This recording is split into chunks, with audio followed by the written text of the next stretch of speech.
Hello everyone, my self प्रिया सिंह। स्वागत है आप सभी का हमारे चैनल इला अवनी पर। दोस्तों, आज की वीडियो को आप पूरा देखें, लाइक करें और सब्सक्राइब करें।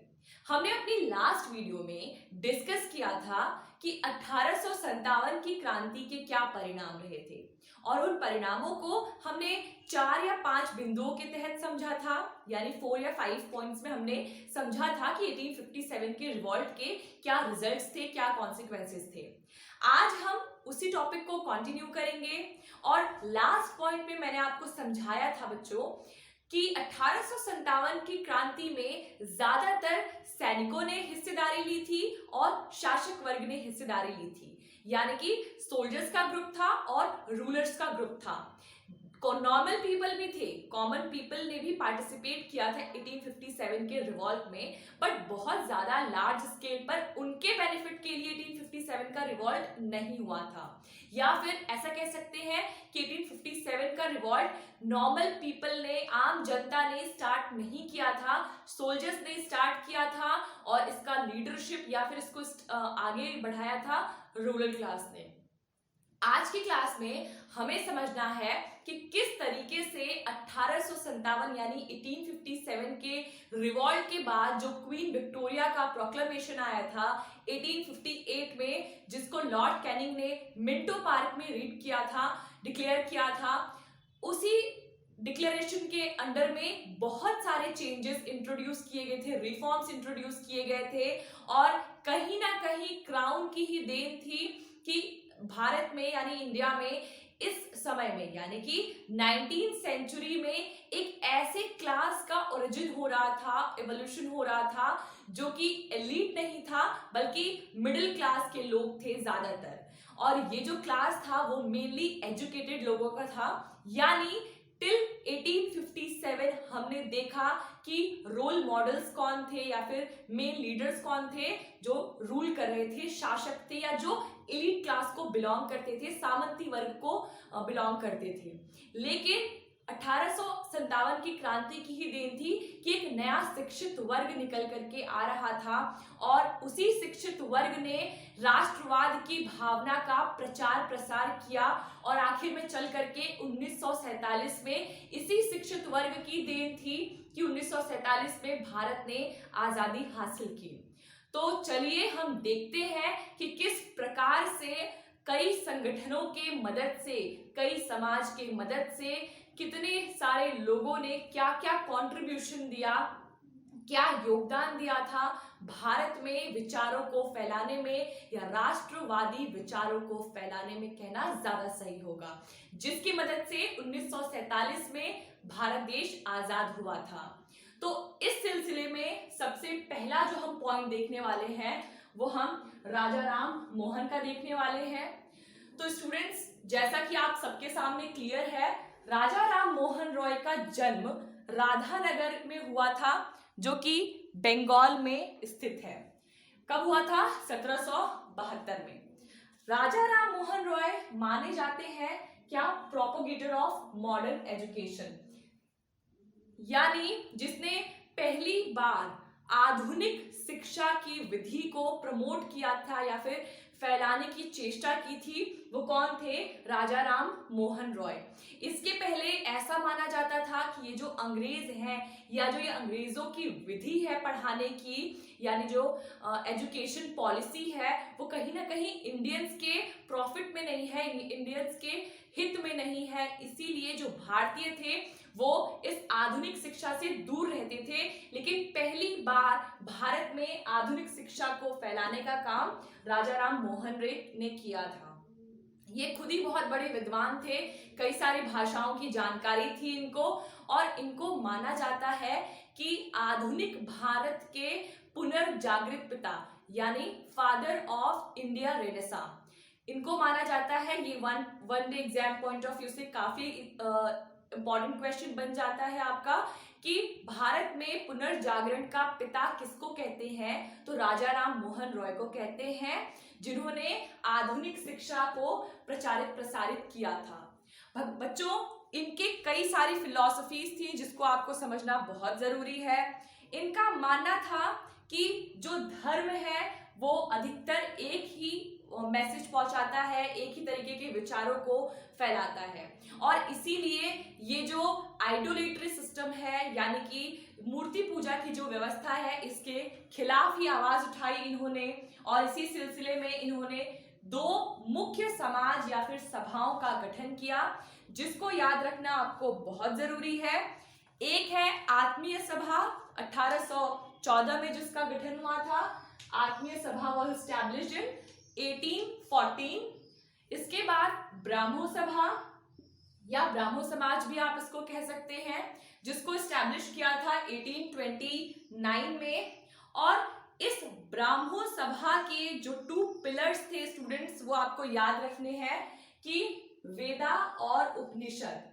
यानी कि इससे ये तो क्लियर होता है कि राजा राम मोहन रॉय ने कभी भी जो भारतीय ग्रंथ थे उनकी आलोचना नहीं की, बल्कि उन्होंने उन्हीं भारतीय ग्रंथों से सीख लेकर के एक नए सभा का गठन किया था, जिसको हम ब्राह्मो सभा कहते हैं। और 1829 में इसका फॉर्मेशन देखने को मिलता है। तो आपसे सवाल ये भी पूछ सकता है कि ब्राह्मो समाज के 2 मेन पिलर्स कौन कौन से हैं, तो वेद और उपनिषद। इसके बाद हम देखते हैं कि राजा राम मोहन रॉय ने हिंदू कॉलेज के जो संस्थापक थे डेविड हेयर, इनको भी बहुत ज्यादा प्रोत्साहित किया था। इसके अलावा इन्होंने 1825 में खुद ही एक कॉलेज की स्थापना की थी, जिसका नाम है वेदांता कॉलेज। ध्यान दीजिए, राजा राम मोहन रॉय ने 1825 में 1825 में वेदांता कॉलेज को एस्टैब्लिश किया था। तो सवाल आपसे ये भी पूछ सकता है कि वेदांता कॉलेज को स्थापित करने वाले या फिर वेदांता कॉलेज को एस्टैब्लिश करने वाले इंसान का नाम क्या है, तो राजा राम मोहन रॉय। इसके बाद एक बहुत अच्छी राइटिंग थी इनकी, जिसको हम उर्दू में जिसको पर्शियन में लिखा गया था, जिसका नाम है तोहफत उल मुहावदीन। तोहफत उल मुहावदीन जो है वो फारसी भाषा में लिखा गया ग्रंथ है, जिसको राजा राम मोहन रॉय ने लिखा था। और इसी को इंग्लिश में नाम दिया गया अ गिफ्ट टू मोनोथेइज्म। यानी कि इनका मानना था कि भगवान एक ही है और मूर्ति पूजन करना बहुत ज्यादा जरूरी नहीं है।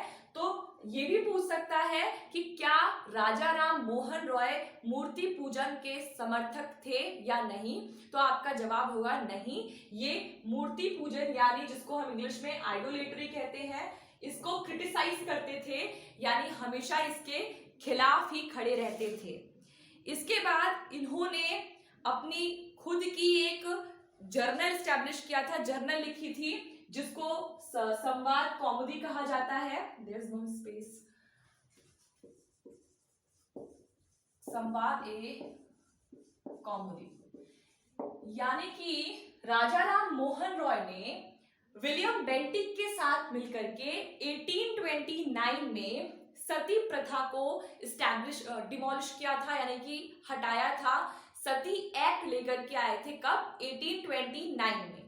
और उसी को सेलिब्रेट करने के लिए या फिर उसी के ऊपर अपने विचारों को प्रदर्शित करने के लिए राजा राम मोहन रॉय ने एक लिखा था किताब, संवाद ए कौमुदी। किताब नहीं है, ये मैगजीन है। तो अभी तक हमने देखा कि राजा राम मोहन रॉय ने 2 चीजें लिखी, 2 ग्रंथ लिखे हैं। एक का नाम है तोहफत उल मुहावदीन, जिसको इंग्लिश में अ गिफ्ट टू मोनोथेइज्म कहते हैं। और सती प्रथा के ऊपर इन्होंने संवाद ए कौमुदी लिखी थी, और ये एक मैगजीन है।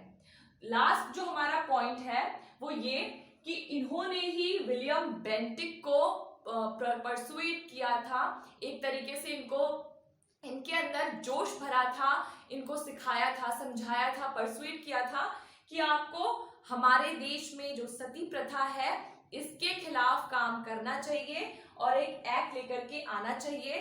तो सती एक्ट जो है वो आपका 1829 में आया था, ध्यान रखिएगा। उम्मीद है इतनी बात आपको क्लियर होगी। चलिए देखते हैं स्टूडेंट्स, हमारे अगले समाज का नाम है परमहंस मंडली, जिसके एस्टैब्लिशमेंट 1849 में ददोबा पांडुरंग और उनके साथ मिलकर के बाल शास्त्री जाम्बेकर ने किया था। ददोबा पांडुरंग और बाल शास्त्री जाम्बेकर ने परमहंस मंडली की स्थापना की थी 1849 में। ध्यान दीजिएगा कि इन लोगों ने इक्वालिटी की बहुत ज्यादा बात की थी, यानी कि किसी के प्रकार के भेदभाव को अलग रखना चाहिए, समाज में किसी भी प्रकार का भेदभाव नहीं होना चाहिए, ऐसा कहना था परमहंस मंडली का।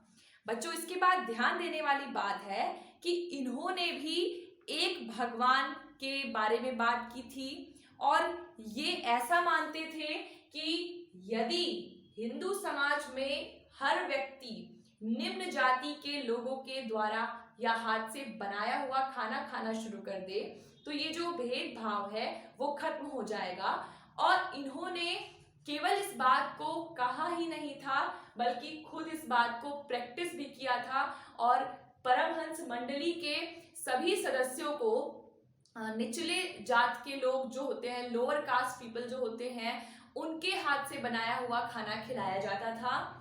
इसके अलावा विडो रीमैरिज को भी काफी ज्यादा सपोर्ट प्रोवाइड किया था परमहंस मंडली ने। इसके बाद हमारे अगले समाज का नाम है प्रार्थना समाज, जिसकी एस्टैब्लिशमेंट 1867 में एमजी रानाडे ने की थी। एमजी रानाडे ने 1867 में प्रार्थना समाज की स्थापना की थी और प्रार्थना समाज के भी जो नियम कायदे कानून थे वो इनकी तरह ही थे।